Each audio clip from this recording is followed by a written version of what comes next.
அன்பினிய உறவுகளுக்கு வணக்கம். அன்புடன் ரகுராமன். தன் வரலாறு அப்படின்ற தலைப்பில் என்னுடைய வரலாறை பற்றி சொல்லலான்னு தான். இது எந்த அளவுக்கு இதுவாகுதோ அந்த அளவுக்கு நான் இதை கண்டினியூ பண்ணலான்னு இருக்கிறேன். உங்களுடைய பொன்னான நேரத்தை வீண்படுத்தாமல் போர் அடிக்காமல் இருந்தால் கண்டினியூ பண்ணலான்னு இருக்கிறேன். எல்லாம் பிறந்தோம் வளர்ந்தோம் வாழ்ந்தோம் இறந்தோம் அப்படின்னு இல்லாமல் நம்மளும் வாழ்க்கையில் ஏதாவது ஒன்று பண்ணணும். தனக்காக வாழாமல் சமுதாயத்துக்காகவும் சேர்த்து வாழணும்.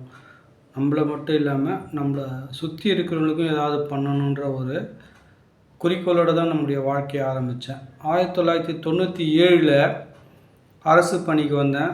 அரசு பணிலேருந்து அடிப்படை பணியாளர் சங்கத்தில் பதவி வகித்தேன்.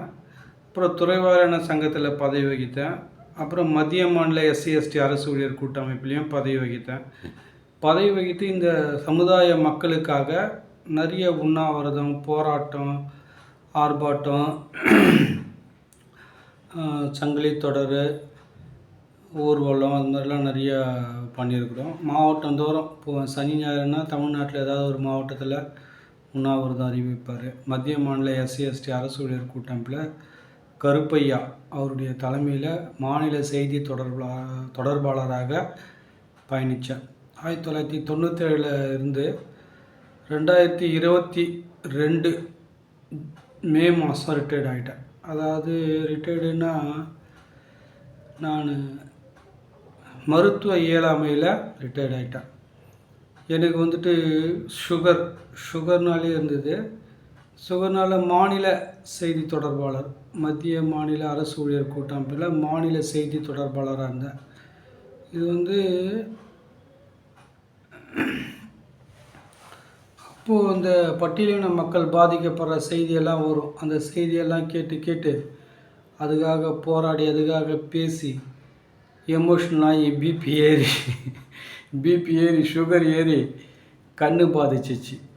அதனால் எனக்கு கண்ணில் வந்து டயபெட்டிக் ரெட்டினோபதின்ற ஒரு பிரச்சனை வந்துடுச்சு. அதுக்காக ட்ரீட்மெண்ட் பண்ணேன். ட்ரீட்மெண்ட்டில் வந்து அந்தளவுக்கு இல்லை. லேசர் பண்ணேன், கேண்டாக்ட் லென்ஸு மாற்றினேன், நரம்பு ஆப்ரேஷன் பண்ணி ஆயிலாம் வச்சுட்டேன். 2019 ட்ரீட்மெண்ட் ஸ்டார்ட் பண்ணேன். கரெக்டாக 19, 20, 21, 22 ஸ்டார்ட் பண்ணேன். 22 வரைக்கும் கண் ட்ரீட்மெண்ட் போச்சு. அப்புறம் கண்ணில் எந்த விஷயமும் இம்ப்ரூவ் ஆகலை. அப்புறமா தான் மருத்துவ இயலாமையில் வந்து நானே எழுதி கொடுத்து voluntary retirement, medical benefit retirement வாங்கிட்டேன். அதுலேருந்து அப்புறமா அப்படியே கொஞ்சம் கிட்னி பாதிச்சிச்சு. இப்போ டயாலிசிஸ் பேஷண்ட்டாக இருக்கிறேன். இதுதான் துவக்கம். மேற்கொண்டு இதை விரிவாக நம்ம அடுத்தடுத்து வர காணொளியில் பார்க்கலாம்.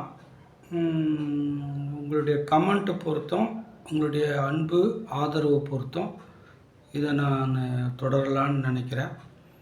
நன்றி, வணக்கம்.